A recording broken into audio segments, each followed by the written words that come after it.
Hello, I'm David Mandy, President of O&M Partners. I want to welcome everyone to the Southern Silver Exploration Corp's Town Hall webinar. Southern Silver Exploration Corp trades on the TSX Venture under the symbol SSV, and they also have an OTC listing under the symbol or the letters SSVFF. And they're part of the Mannix group of companies. For those of you new to these broadcasts, O&M is the link between the investing public and public companies. In past times, this information was available mostly to professional investors in conference rooms. In a sense, we're taking the company public as well.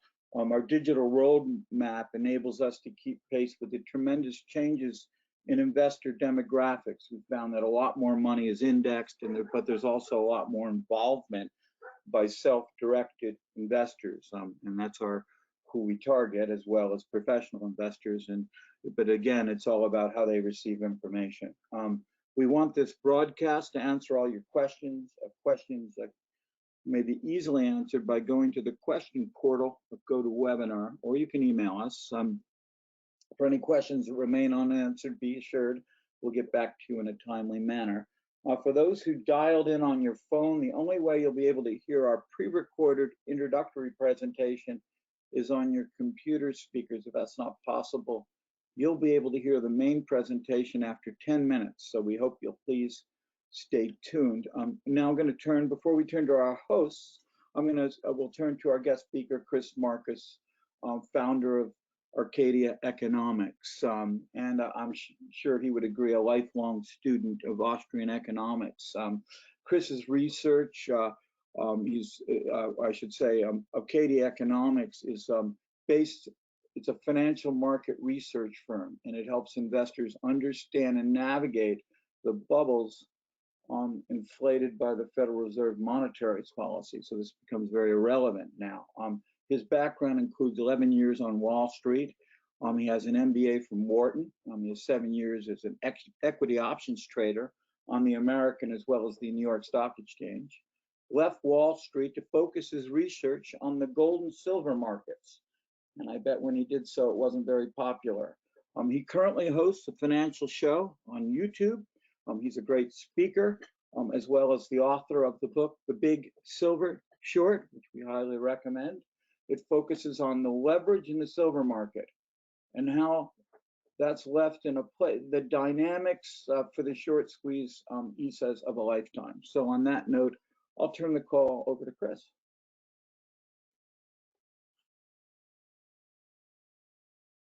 Hello there, my friends. Chris Marcus here with you today for this webinar with Southern Silver on behalf of O&M. Pleasure to be joining you. I am a silver analyst and founder of Arcadia Economics, where we cover the silver market on a daily basis and really dig into what's happening in the world, why that is happening, and why a lot of people are turning to silver. Perhaps a quick note just to put things in context. After getting an MBA from Wharton and working as an equity options trader, running a specialist post on the New York Stock Exchange, started researching gold and silver, found some unusual things out there, which a couple of years later led me to leave the trading floor and do full-time research into gold and silver in particular, because at least as far as I can see, and I would say this includes that I'm fortunate to have the pleasure of hosting a show where I speak with investors from around the globe who seem to uniformly, maybe with the exception of the Wall Street crowd, think that silver is the investment of our generation. As you can see here, we're rounding up 2020, and the price of silver today around $26.20. But maybe to put things in perspective, you see this chart here. Silver opened, let's call it 25.75. This is last night in Asian trading. Rallies, spikes up almost $1 from the open, and in about 1 o'clock in the morning was $27.50. About 4 hours later, it was down as much as $2.50 before rebounding. I mean, this is one of the wilder, even for silver, This is one of the wilder charts I've seen. It's like the magic bullet bouncing around, touching every data point possible here. What's the takeaway from this? Is that I would suggest that there was not a wild change in the supply and demand of silver between 1 a.m. and 5 a.m. Monday morning. The fundamentals for silver compared between now and 2011, when silver hit $50, the fundamentals are probably, not probably, are exponentially more glaring now than then. But what this chart points out is that, and what you perhaps can see even more clearly here, you see some big spikes in volume when the price goes up and when the price goes down. And we won't dig into all that today because that's perhaps not the most important thing. But I think we've all seen enough to understand that a lot of the Wall Street algorithm trading and the high frequency trading vehicles and all this stuff that happens that can push asset prices around in the short term, the medium term, sometimes even the long term. And let me help at least set the context for this.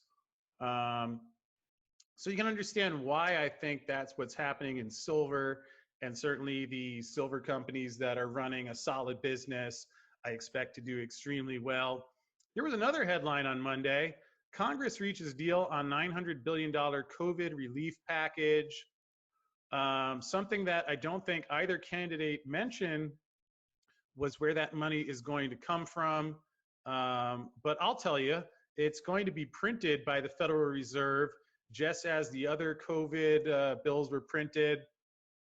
Again, the numbers, it's almost to the point where they stop mattering because they're going to get larger and the money is going to, they don't mention that this money is printed. Instead, they move Janet Yellen, former Fed chairman, into the White House. And so while you can have algorithms dominate things in the short term, from a longer term perspective, in the same way those investors from the big silver short were looking at things, I just like to take a step back and think about things like Congress passes 2-day spending bill and bid to avert shutdown amid COVID talks. What kind of Ponzi scheme are these guys running here? We're 2-day bills or else you're gonna shut, what kind of business is this? I mean, we used to have a debt ceiling limit, but they just discarded that because they kept hitting it and raising it, which really defeats the entire purpose of the entire thing. And you can see here another question that neither candidate addressed. Here's the debt, 27.5 trillion, 528 million. Looks like we're gonna hit 529 million before the end of this sentence. Yeah, there we go.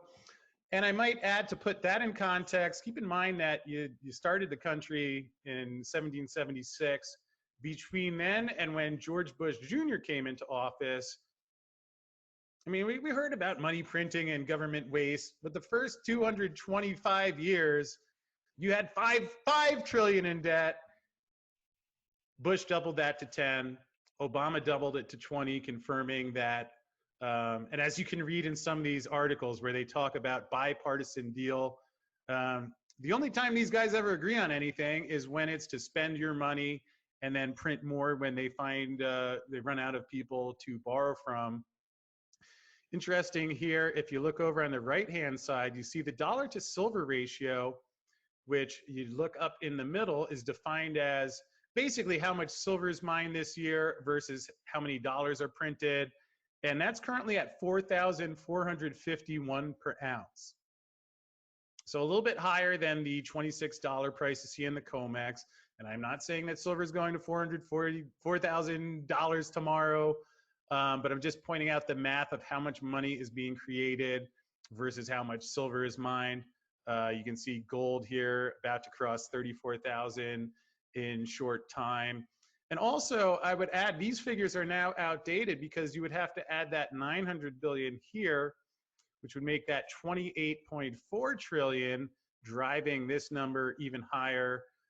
In terms of, if anyone is wondering, is gold or silver price going parabolic? I would say here's the chart of the Fed's balance sheet, close to 900 billion back in the Lehman days. then went up to 3 trillion, and then got parabolic here over the past year. And since they just committed to another 900 billion, we could be over 8 trillion soon enough. I would suggest we long ago passed the point of no return, because for the same reasons that the housing bubble had to implode when the easy credit was taken away, following you had Greenspan lower interest rates to 1% for a year. When they tried to normalize interest rates after that, you got the housing bubble. Now we've had 0% for the better part of 12 years, massive quantitative easing packages, and perhaps the best way to put it in context, here you see, here's the stock market. See, back in the end of 2018, when the Fed was at least attempting to raise interest rates, got it up to the whopping level of 2.5%. And here you can see, and I'm sure you all remember, end of 2008, the stock market was getting destroyed until Steve Mnuchin had one of his plunge protection meetings. I think it was Christmas or New Year's of 2018. Translation, more money was printed. Here you see the market destroyed from COVID. A lot of the world's still shut down. Even Jerome Powell admits finally that the economy isn't as strong as they've been saying. Yet it went below 20,000. Now it's back over 30,000. I would say that's the effect of the printed money. And I don't think they will ever take that away. I don't think they can take it away. I don't really think they want to take it away. And that's why, to me, when I put all this together and say, how does this all shake out? I can't tell you when it's going to happen, but I sleep easy at night knowing that I have assets tied to silver for all of these reasons versus playing Russian roulette with the supposed safe haven Ponzi scheme treasury that has a 0.9% yield, while the Fed has a 2% inflation mandate, which they've had to increase.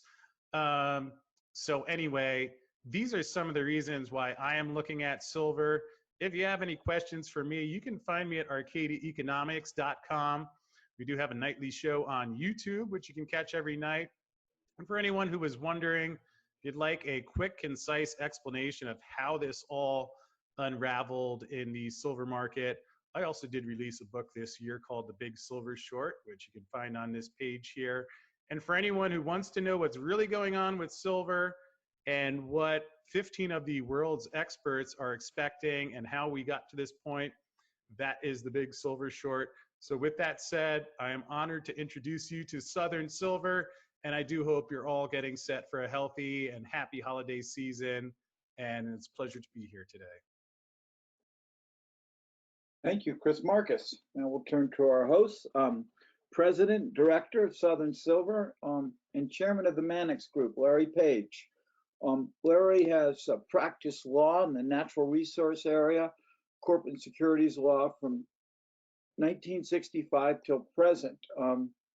His experience with resource companies, particularly precious metals, is as sometimes you'd expect from a super capable lawyer. He understands finance. He's involved with geology, consultants. He's been counsel to public companies from the discovery phase as well as those producing mines. And again, as I mentioned, he's the principal of the Mannix Group, Vancouver, which provides the administration of financial, corporate finance, geological services to a number of public companies in the natural resource sector. I'm also pleased to have Rob McDonald on the line. Rob is Vice President of Exploration for Southern Silver, and also Vice President of Geological Services for the Mannix Group. These exploration companies, he's been an exploration manager for several publicly listed companies, and he's overseen exploration of many projects throughout North America. It's a real pleasure to have Larry and Rob speaking today. So I'm going to turn the call over to Larry from here. Thank you very much, David. Scott, am I ready to go? You are ready to go. Okay, thanks very much. Thanks everybody for taking the time to listen to us today. It was great to have that precursor speech about silver and where it's going. One of our partners that I'll discuss as we go along through, Tom Kaplan, just made publication, and he called silver gold on steroids. And I hope he's right, because we've got an awful lot of silver. We've got 2 drills turning, and we hope to have a good deal more. Let me just give you a bit of background of how we came to form the Southern Silver Company. We talked about the 2008 time and the depression, and during that time we were operating 3 or 4 companies, the most notable of which was Western Silver. And then around 2005, 2006 and onward, it was exploring in Peñasquito. It had no outcrops, nothing significant on the surface that said there was minerals below there, but Tom Patton, who was running the company, had a pretty good idea there was something there. We financed that company several times. We ran it out of the Mannix company, and it started becoming successful, so successful that we sold it on to Glamis Gold, and Glamis Gold sold on to Goldcorp. The shareholders had a $1.2 billion payday, and that was the model that we wanted to continue to emulate. Prior to that time, I was involved with Corona Gold, the Hemlo Gold discovery. We in British Columbia had the Snip mine and Calpine mine, so I developed a bit of experience on how you can turn a geological theory into a mine. And once we passed on the Western Silver Company, we thought we could emulate that success, or certainly attempt to emulate that success, by taking one of the junior companies in the group, Southern Silver Exploration. We renamed it, and we used the same human resources in Mexico that were successful in the Western situation. That's pretty important, but doing business in somebody else's country, you have to have the country locals, and you have to have the expertise, and you have to have the ability to look at a lot of properties before you choose one that you want to spend money on. We did all those things. We found a property in Durango, Mexico, bought it properly over a period of time, $4 million US. Importantly, no net smelter return royalties on it, so no burdens on the property at all. And we were in a depressed financial state at that time, and Freeport-McMoRan came along, the largest copper miner in the world. Thought that there might be a copper porphyry underlying this mountain, the Cerro, and they farmed into us to spend $5 million, which they did in fairly short order. Helped us drill a number of holes that had us going in the right direction. Their deepest hole found some copper and some gold, but they didn't find what was significant for a company of that size. They left Mexico, actually, and went on to other things. And we then found the Electrum Group that I dealt with before in the Corona days. Tom Kaplan was amassing silver properties at that time, and they invested in our company, and we were trading around 8-9 cents, and so it was getting to the point where they were getting too large of a position for the amount of money that was coming in. So we did a deal where they could earn a 60% working interest by advancing $5 million US over 4 years. They did that in 2. We're operator. We spent the money quite wisely, I think, and developed a resource, which then became another resource. And that brought us to the present day, where they were a shareholder as well as a joint venture partner. They were also at the same time bringing a mine into production in Chihuahua, the Los Gatos. That company is now a public company. And they didn't want to move as quickly as we did in developing the Cerro Las Minatas property. So we struck a deal that we would buy their working interest for $15 million. That was in June of this year. We were able to finance for some $14.2 million. We now own 100% working interest in the property, and we paid the first payment. The balance of the payments are due in 4 months and 10 months, and we're financed to do that. We pay half in cash and half in shares with a 20-day VWAP. So the market liked that, and we're masters of our own destiny now, and we're developing the property to the stage where it's soon we'll have a preliminary economic assessment. Rob McDonald is going to take over from me in a minute, tell you how the property is developing, and then I'll finish up and let you know where we're going from there. But all of the ingredients, in my view, are present in Southern Silver to allow it to develop to become a significant silver producer in the most prolific silver producing area in the world in short order. Whether we do it ourselves or whether we sell our company to a major or whether we do a joint venture are all issues that we're going to face in 2021. It's going to be an interesting time. It's going to be good for the shareholders, one of which is the Page family. We're heavily invested, our friends are heavily invested, and we're there for the long haul. So having said that, Rob, perhaps you can tell the folks where we are and where we're going, and specifically the new drilling that we're doing, which I think is a catalyst to some great success. So I'll rest on my oars now, Rob, and pass the meeting over to you. Okay, thank you very much. Thank you very much, Larry. Yeah, here, let me just get the screen lined up. And there we go. Okay.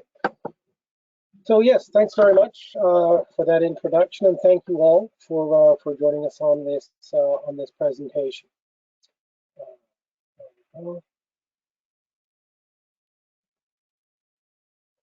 Okay, I will be making some forward-looking statements on the project, and these are aspirational in nature, should be treated as such. However, I think as you go through the presentation, you'll see that the statements of fact are very well referenced and easily followable. So, in terms of the project and the company, will be focused on our flagship project, the Cerro Las Minatas silver lead zinc project located in Durango, Mexico. We'll deal with the project itself. Recent transaction with our former JV partners, Electrum, to purchase their 60% interest in the project, and then the near-term prospects for resource growth through exploration on the program currently underway. So the Cerro Las Minatas project, it's a silver lead zinc skarn system located in Durango, Mexico. It's one of the largest and highest grade undeveloped silver projects in the world, with indicated and inferred ounces totaling 272 million silver equivalent ounces, quite a high grade of 354 grams per ton silver equivalent. It's well located in the mature mining and exploration district. In June, we announced a deal to acquire Electrum's 60% interest in the CLM project for $15 million in cash and shares. We completed a large financing, $14.5 million Canadian financing, to support that transaction, and this has left us very well placed for future success within the project. In September, we've announced the start of a 10,000 meter drill program. We've completed around 7,500 meters of that 10,000 meters. We've released high-grade intercepts, and the idea is to increase the overall size of the resource by upwards of 30%. And so a significant increase in the size and the value of the asset. through exploration. Since we announced the proposed acquisition in July, we've seen a terrific increase in volume in trading of the stock, and a resulting increase in the share price.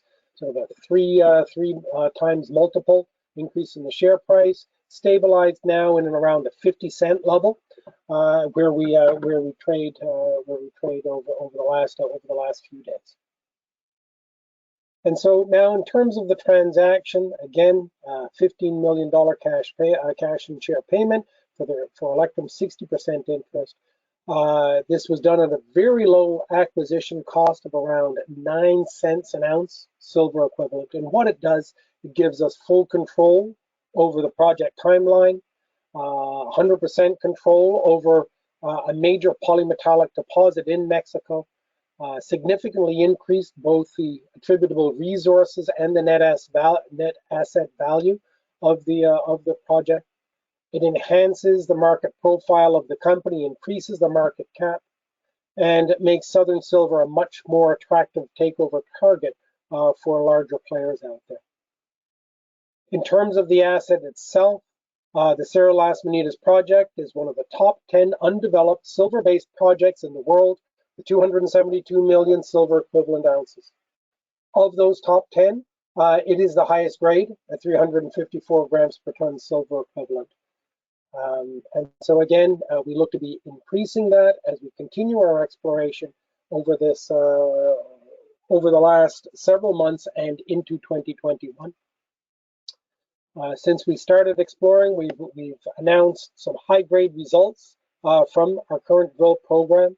These include 6.7 meters of 1,454 gram per ton silver equivalent, 10.4 meters of 520 gram per ton silver equivalent.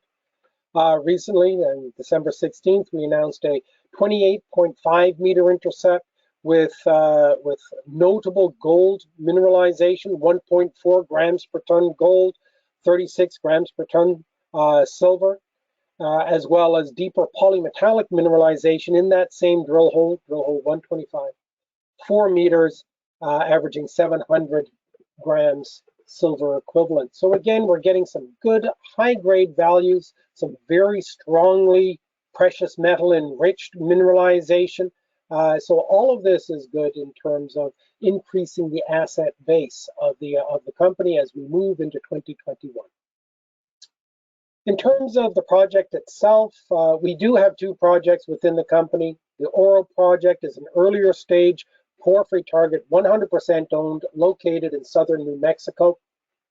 The flagship, though, is Cerro Las Meninas, and I'll spend much of the presentation discussing Cerro Las Meninas. It too is now 100% owned.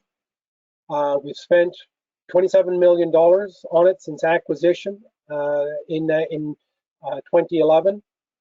We're in the midst of a 10,000 meter drill program targeting a 30% increase in the initial resource, and that would bring us to our next resource milestone with success, bringing us up into the order of 350 million silver equivalent ounces. So a significant increase in silver equivalent ounces from where we currently sit. Our engineering and metallurgical work continue to de-risk the project as we move towards a PEA later in 2021. So in terms of where we are, it's an active exploration and development area with superior infrastructure and community support. We're in a very safe jurisdiction. We're, as I like to joke, we're out in the middle of the bean fields, not the marijuana fields. We're out in the plateau, the interior plateau of north central Mexico. Our environmental and drilling permits are in place with the state and federal authorities. We have exploration access agreements with the local ejido in place. These are 25-year agreements. We're in the 5th year of those agreements. So lots of time to go as we continue to explore and expand the resource. We have over 65,000 meters drilled into the project right now at a cash discovery, very low cash discovery cost of 9 cents an ounce silver equivalent, when you're seeing silver now being priced at $24 an ounce, and in terms of the spot price, $24 or $25 an ounce. And again, a pathway for near-term resource expansion. We're in the midst of a program, and we'll continue that well into 2021.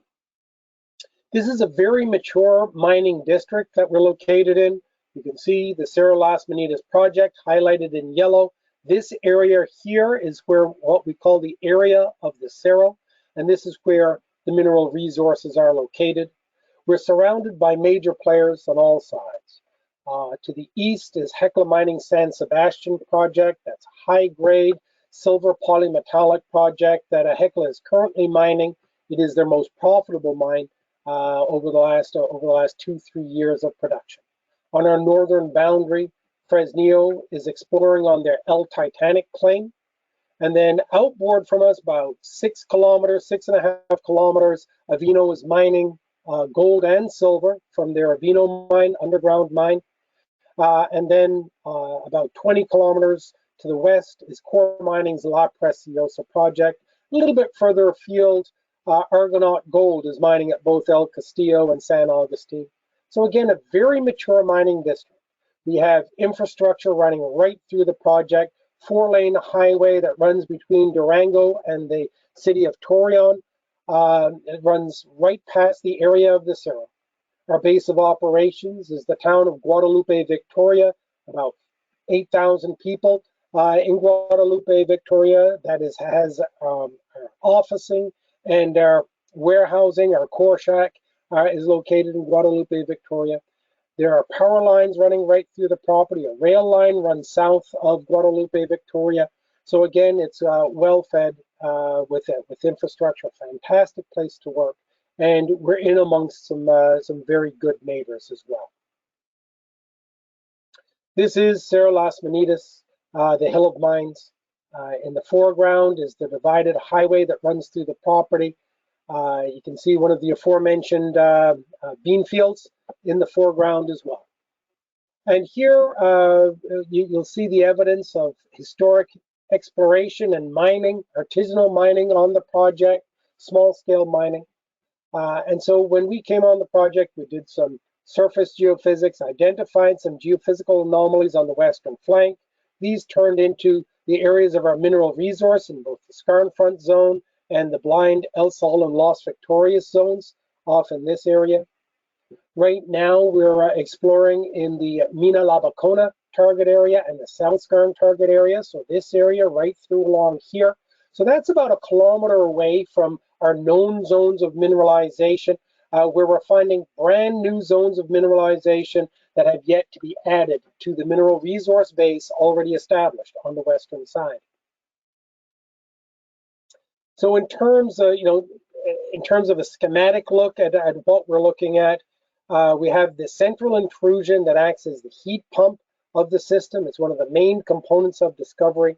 We have the historic mines were located in the Skarn Altered and Hornfels margin around that central intrusion. There's subvertical structures that are controlling mineralization in the blind El Sol and Las Victorias area. Here we have 3 of the deposits, but the main deposit accounting for 200 million of the 272 million ounces that we have on the project is the Skarn Front deposit. And this wraps around the central intrusion in the Skarn Altered halo and is identified at depth and projecting up towards the neck of the central intrusion. This is a very, very similar situation, typical Skarn CRD type deposits that occur throughout Mexico, like the San Martin deposit that Grupo Mexico is currently mining, First Majestic's La Paria, and Peñoles Villardeña project, which is located just 80 kilometers up the highway that you saw in the last graphic. Mineral resources, as of the middle of 2019, a fairly high underground mining cutoff, 272 million silver equivalent ounces in both indicated and inferred categories. That breaks out in a metal deportment of 83.2 million ounces of silver and 2.2 billion pounds of combined lead zinc. Again, you can see that breakdown in a little bit more detail in the table below, roughly 50-50% in both the indicated and inferred resources. And of the known deposits, it's the skarn front with 18 million tons out of the 23.9 total million tons in our defined deposits are contained within the skarn front deposit. So in terms of where we're headed, we're in the midst of a 10,000 meter drilling program. We've completed 17 holes totaling just under 7,500 meters of the 10,000 meter program. The focus has been on the eastern side of the Cerro. So in the surface map here, we have the central intrusion. The Cerro sits in here. This red outlined and shaded in yellow is the surface projection of the mineral deposits that we've identified currently on the project. And these all sit on the western side of the central intrusion. Our drilling is focused on the eastern side, two main areas, the South Skarn target, and then also the Mina La Bacona target, where we're looking or drilling two different chimneys or chutes of mineralization in the Mina La Bacona target. We've completed now 15 holes in here and are getting some very significant results, very high grade results. In the South Skarn target, we've identified a 400 meter by 300 meter mineralized zone to date. We have additional, so these are results from earlier drilling as well as 5 holes that were part of this current program. So it's identified a 400 meter down dip, about 300 meter along strike. We have 3 holes with assays pending, and in 2021, we're looking at resuming drilling and starting these proposed drill holes and to continue resource expansion to the north. In the Mina La Bacona target, so again, that's this target in the north, 2 main areas that we're focused on, but we have identified 3 different targets. So the first target was shallow oxide and sulfide mineralization, very gold and silver enriched. I featured this hole here in the upper part of hole 125, and that's the hole that had the 28 meters of 1.4 grams gold and 36 grams per ton silver, so high precious metals in here. This seems to connect with previously drilled mineralization in hole 78 and 82, and so it's beginning to form a zone that looks like it could project to the southeast. It projects down dip about 180 to 200 meters and is a new target area that we're looking at doing further drilling and exploration in 2021. 2 other targets, these are sulfide targets, and there's a chimney located, the 78 chimney, and the Mina La Bacona, or the Bacona chimney located here. And these are referred to as chimneys simply because they have a greater vertical extent than they tend to have width. And so you tend to chase them down dip. And so we've started that process here with hole 125. We have 2 more holes that we're waiting on results for.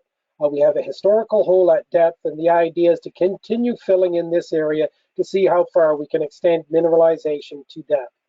Similarly, in the Mina La Bacona area, we've come in under the historical workings, and there was high-grade mineralization identified in underground sampling, historic underground sampling at the base of the Mina La Bacona workings. This is around 200 meters down.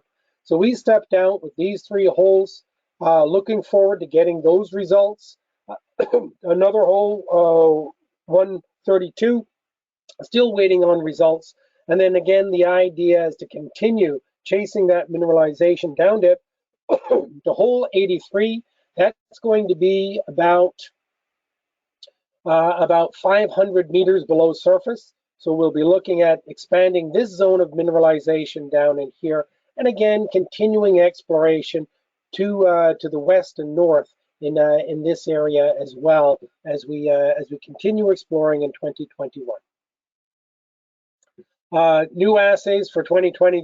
This is what we've released since the middle of November. Some very high grade results, thick zones of mineralization like in the hole 119, in the hole 124, again in holes 125 here, some excellent zones of polymetallic sulfide mineralization, very high grade results, and again, some very interesting gold and silver mineralization identified within the upper part of hole 125, which makes a very, very shallow, intriguing target for further exploration. So in terms of our metallurgical test work and engineering, we continue to work on this to continue de-risking the project. With our metallurgical results, we're getting great silver recoveries, high zinc recoveries, good lead recovery, and good copper recovery, considering it's such a minor component of the mineral resource. We've taken the recoveries and the values that we've gotten out of our metallurgical results. We put them into what's called an NSR model, net smelter return model. And what that does is it shows the distribution of the highest value of mineralization within the deposit. And then we've used that to get a preliminary mine design. And that's what you see here on the left, sort of just the projections of the amount of development and how one would develop the project. And so that includes a stope model, production scenarios, and mine scheduling.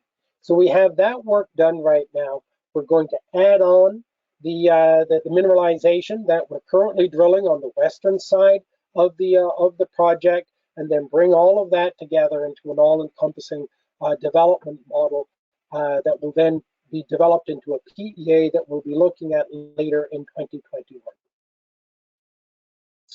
So we do have one other project that within the company. It's the Oro property. Very quickly go through this. It's an earlier stage, 100% owned by Southern Silver. It's a fairly large property package. It's an earlier stage project. It's a large porphyry system that is zoned from a main porphyry target out to a silver lead zinc target, out to a gold target. There's about a 3-kilometer radius on that zone. And so now we've flown this with a ZTEM survey, identified new targeting, and are looking towards maybe drilling this ourselves in 2021 and adding more value to the company through exploration on this project as well. In terms of the management team and the board of directors, what you see with the company is a group of experienced mine finders with a history of success in Mexico. And so you'll see projects that we've all been involved in, like Peñasquito in Mexico, the San Nicolas project in Zacatecas, Mexico, Los Gatos in Chihuahua, Mexico, other world-class deposits like San Cristobal in Bolivia, Hemlo, and Escape Creek. So you're looking at a group of individuals that have been involved, that know what big projects look like, they know how to explore and develop those projects, and most importantly, they know how to transition those projects to a mining scenario, a development scenario, either within the companies that they're currently operating or through sale to majors that put these projects into production. And again, just a review of the capital structure, where we are right now, about $100 million, just over $100 million market cap, a nice strong enterprise value. And again, just featuring that with Electrum Global Holdings, they are a major shareholder. They're a very strong supporter of what we're doing as we continue to advance and develop the project. And so we look forward to doing that within 2021. Any of you that are out there that are already supporters, we thank you very much for your support, and invite anybody else to come in and have a closer look at the project and get involved as we move this project forward. So why Southern Silver? We've just completed a transformative value creating transaction with Electrum. This provides an attractive entry point for investors. The actual project, Cerro Las Venitas, is one of the largest and highest grade undeveloped silver projects in the world. And right now, I mean, the market feels that silver is going places, and this is a great way to leverage that investment in silver. And in terms of what we're doing, we intend to grow this project organically through exploration and looking towards a near-term growth expectancy of upwards of 30%, maybe more, in resource growth on the project as we continue developing and de-risking this asset. Thank you very much.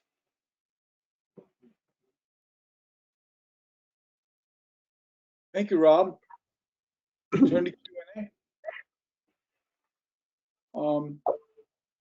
Let's start with Howie Flinker. Howie, I know you have to. I Howie's think already Howie on. he just Okay, stepped out, yeah. Start with Doug Wow. Doug, please. Today for Rob or Larry? How are you doing vis-a-vis the Mexican government and tax? I recall a while back they changed the taxing for exploration companies. Has that affected you in any way yet, or will it? It hasn't. It may. At the present time, we're running all our economics in the PEA, and we're very pleased with what we're seeing so far. I don't know what's going to happen in Mexico as far as the election is concerned, but we do know that we have very good relations with the governor of Durango. We met with him. We met with his economic advisors. They're very, very keen to see the increase of mineral exploration and exploitation. So it's kind of a waffly answer I'm giving you because I don't have specifics, but at the present time, this is a very, very economic deposit, which will become a very, very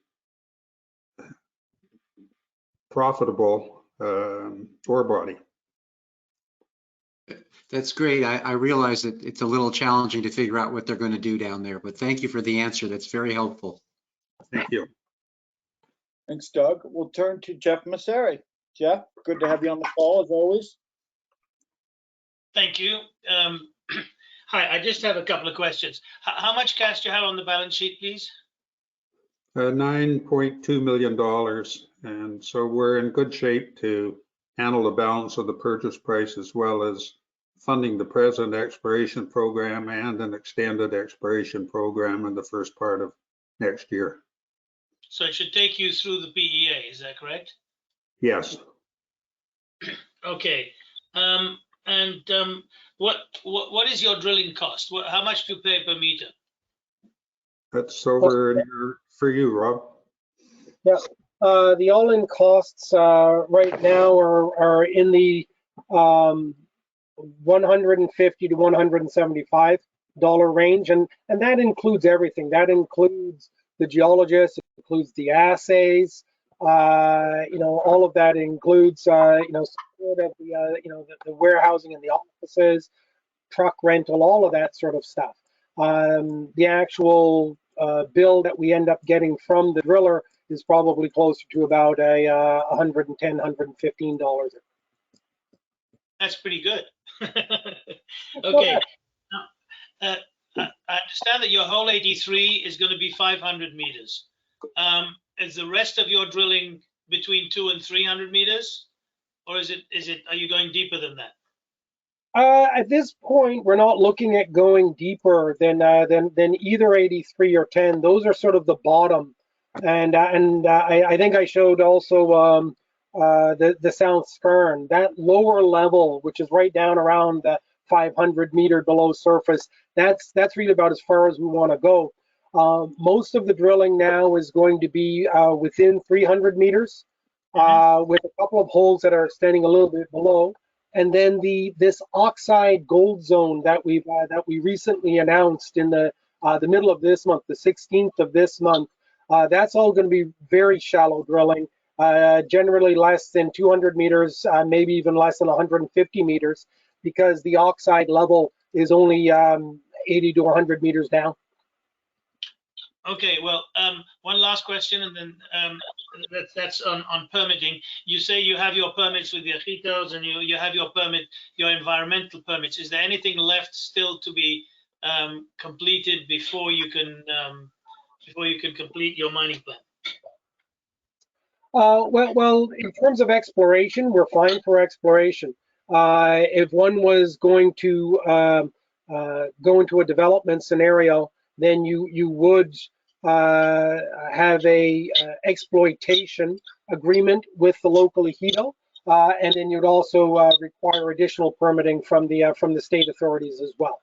So once we've identified exactly what we're going to do, the size and the scope and the scale of everything that's going to be involved, then that would be a time that we would start negotiations with the local ejido, as well as applying for the various permits that we require from the state authorities. Okay, well, thank you for a great presentation. Terrific. Thank you. Thank you very much, Jeffrey. Thank you, Jeffrey. We'll turn to Murray, Max Vandervelde.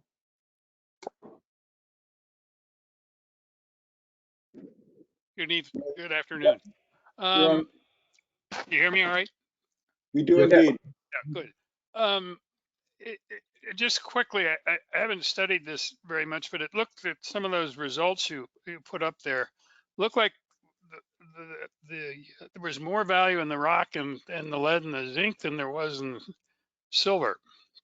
In other words, looked like a half to 2/3 of the silver equivalent came from zinc and lead. Is that correct?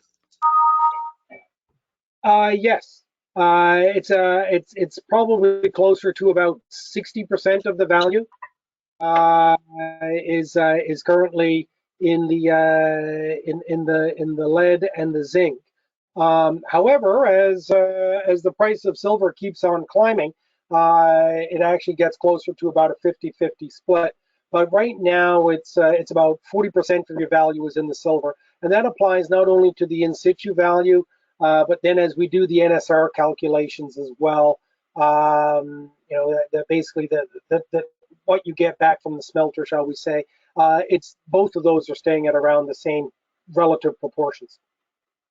Well, I feel like I have a pretty good sense of where zinc is and where it may go. Lead, I'm complete question mark in my mind on lead. Can you just touch on that briefly?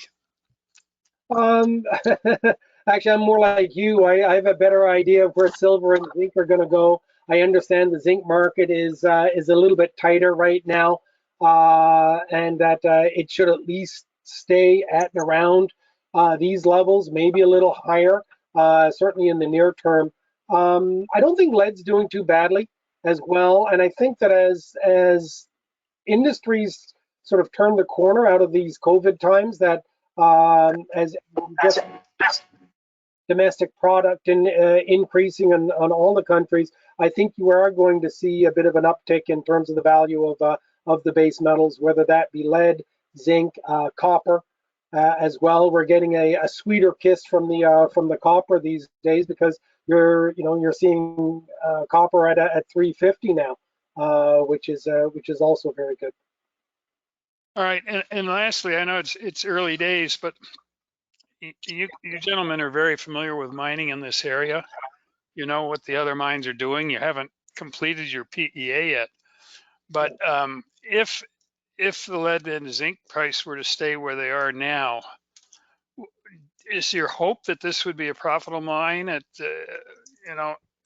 you could produce $16 for silver would run you into profits, or do you need $20 silver, you think, to get this financed and off the ground? I mean, right now, the project does appear to be profitable in terms of our forecasting. It does throw off, again, our back of the envelope suggests that it does throw off some considerable revenue. It's always going to look better at $20 silver or $24 at spot prices. Right now, it looks really good. Yeah, I'm sure. In terms of our back of the envelopes, but in terms of what we quoted the mineral resource at is what we've done our sort of, again, our back of the envelopes, and they're not set in stone and not hard and fast, but we are looking at a very profitable situation. I think like many projects, we're very interested in identifying maybe more nearer surface mineralization and high grade nearer surface mineralization. And it's one of the reasons for the focus in the Bokona target specifically, because we are seeing some very high grade mineralization within the top 200 meters of surface. We're also seeing potentially bulk mineable widths of your silver and gold mineralization very near surface, within, starting within 20, 30 meters of surface. And so those become very attractive targets because in all of these economic models, you like to get as much money paid sooner so that you can pay down your investment, and it just makes everything look just so much better. And so that's really the focus of what we're doing now, is to focus on those higher grade portions. And we don't need to find as much on the east side. You just need to continue finding that high grade value, which we're certainly doing in these initial results that we put out since the middle of November. And is the operation you're thinking about, is 100 to 150 million CapEx sound reasonable, do you think, or it's too early to even get close to that? It's still a little early, but that's the sort of numbers that we're bandying about right now. I mean, as I say, there's we need some further investigation on that and a closer look on that, and we will be developing that through 2021. But around the 150 seems to be what many other projects are of this size and scope are putting out now. Great. Well, thanks very much, and I look forward to following your progress. Excellent. Thank you very much. Thank you, Murray. Thank you always for your participation. We'll turn to Victor Zhao. Victor.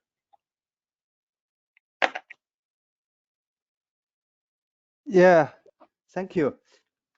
One question is, are you going to build a mine, or you want other company to acquire?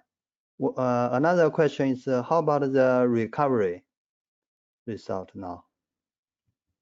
Well, I can answer the first part of that question and defer to Rob on the second part. I've been involved in a number of mines, but we don't have the human resources in our group at the present time to take a mine into production. The Electrum group, and this may actually answer one of the earlier questions, took the Los Gatos mine into production in Chihuahua, and how they were able to finance that is because they were able to do a deal with Dowa out of Japan that own a smelter, and they wanted the zinc offtake. So they were very much interested in that. We're having some of those discussions, but we haven't pressed it that much further. So, Rob, the balance of that question is over to you. Okay. And so then that was, now you're talking about the metallurgical recoveries, Victor? Yes, please. So yes, and we have done some extensive metallurgy, certainly on the Skarn Front zone, which is the largest of the deposits. Remember, that was 18 million out of the 24 million resources within the Skarn Front. We did some locked cycle test work on that, which is more rigorous, more robust testing than the batch work testing that you'll often get presented at this level of development and study. And so what that was able to do was give us 3 different concentrates, a lead concentrate, a zinc concentrate, and a copper concentrate. We're seeing a strong partition of our silver into our lead concentrate and our copper concentrate, which is exactly what you want to see. That's where you're getting the most value. And we're seeing a very, very clean zinc concentrate with some excellent recoveries, nearly 95% zinc recovery with a grade of 54% zinc, which is, again, very, very high grade and very, very desirable. So all of that is very good. We're getting excellent values with, let's see, the lead concentrate graded 65% lead and 5,500 gram per ton silver in those studies, which again is highly desirable for anybody with a lead smelter out there. And so we're very, very chuffed with where that result came out. And so I think, again, when we look around, we find that again, those are some of the better recoveries, better values for mineralization when you compare to our peer group out there in terms of the undeveloped silver-based deposits out in the world there. Thank you, Victor. We're going to turn to Bruce Daigle. Bruce, question today for the team? Yep, I'm here. Can you hear me? Yeah. Here you are. Yep. Yes.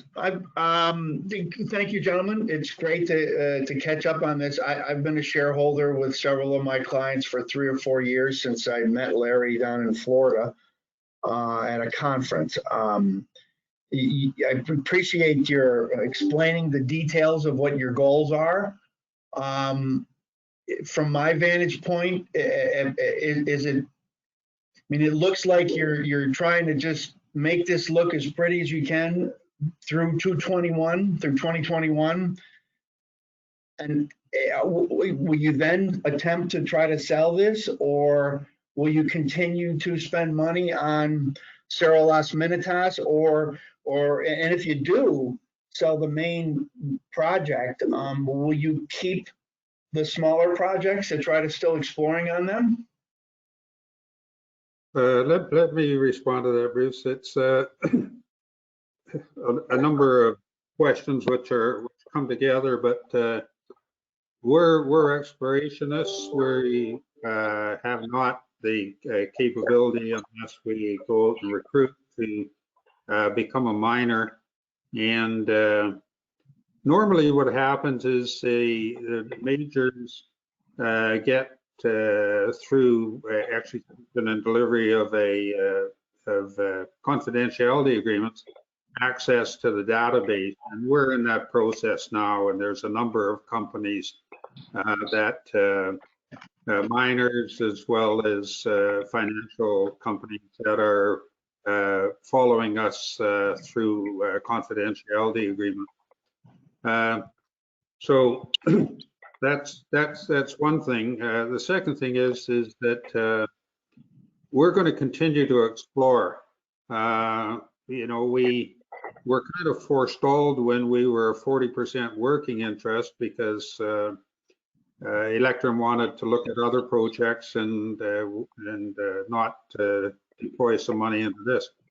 We don't have that problem now, and certainly on the south side of the Cerro, where there were old mines down to the water table, we're drilling below them, and you know the old adage, if you're looking for a mine, you drill below a head frame. So certainly we're going to add as much value as possible. You know, at 9 cents an ounce silver equivalent for finding costs, would be silly not to. The last thing is the property that we have in Oro. We always say, oh yeah, well, you know, we've got 2 kids and this one doesn't look too good, so we won't talk about it. But that's a great property, and we acquired it before we were in Mexico because a geologist that we knew in Santa Fe always liked the property. It had been, there's 5 mines on the property, and it had been around and mined in the 1930s. There was a homestead there, and nobody could do anything with the property, although there was some BLM land, there was also some state land.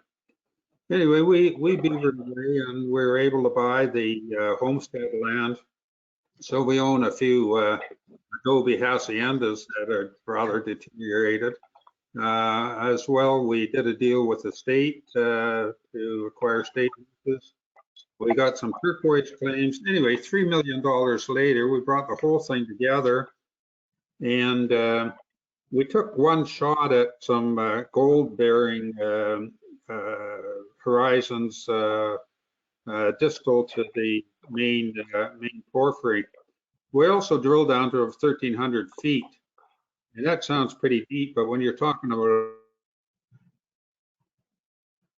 a porphyry of money, and that was about 5 or 6 years ago, maybe a bit longer than that. So this year with copper, we think that the time has come to, certainly we're explorationists and we believe we're good at it. We're going to drill this ourselves and see if we can add value. So we're not just talking about, oh yeah, and we've got oro also. There's very good value there, and we think that we can turn it into a very useful asset to the company. I think I covered all your points. You did. I'm sorry if I rambled a little bit. The last question. The thing that's been bothering me for a couple of years now is, that chart you put in your presentation, which shows the size of your resource now and the grade, and it still befuddles me of the market cap valuation compared to some of the others that are on that list. Do you think it had to do with the fact of the way the structure of the holdings were with Electrum before the last 6 months there when you cleaned everything up? Yeah, I truly believe that. Robin, when we could travel, COVID wasn't constraining us. We'd be at the one-to-one conferences in London and PDAC, and we did a lot of one-to-ones and precious metals at Beaver Creek.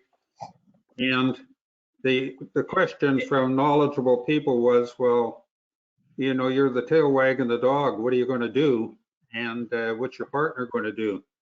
And so in June, when we announced that we'd agreed in contractual terms with Electrum, we're trading around 8 cents. And we were able to do hopefully a $10 million financing at 20 cents. And that was so well received, we finally finished the financing at just slightly better than $14 million.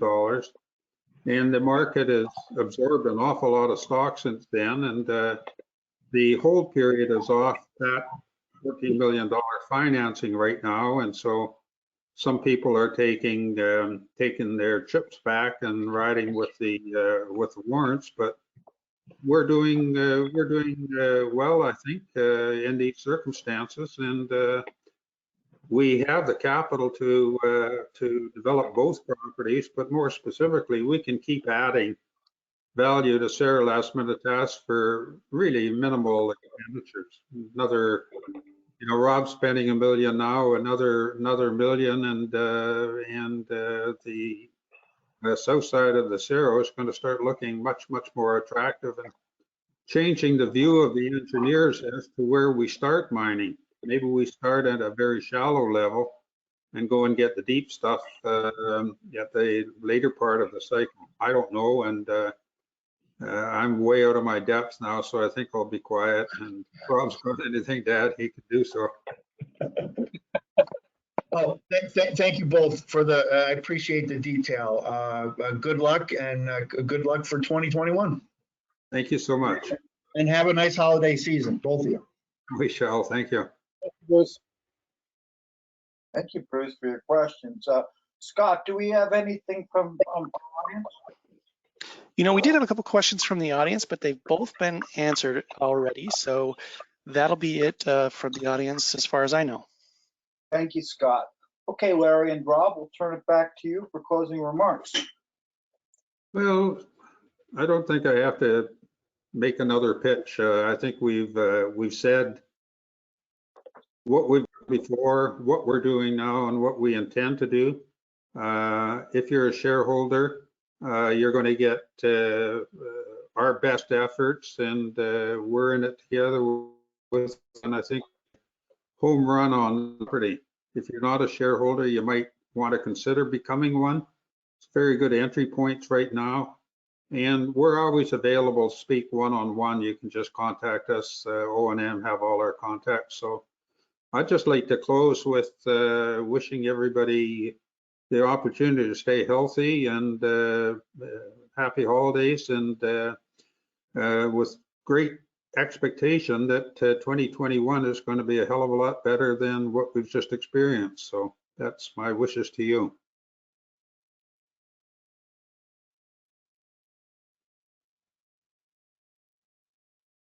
Well, thank you. David, are you there?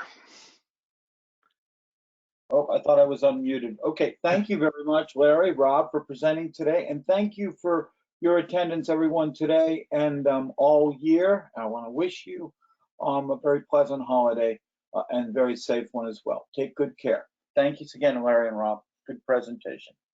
Thank you all, everyone. Thanks, David.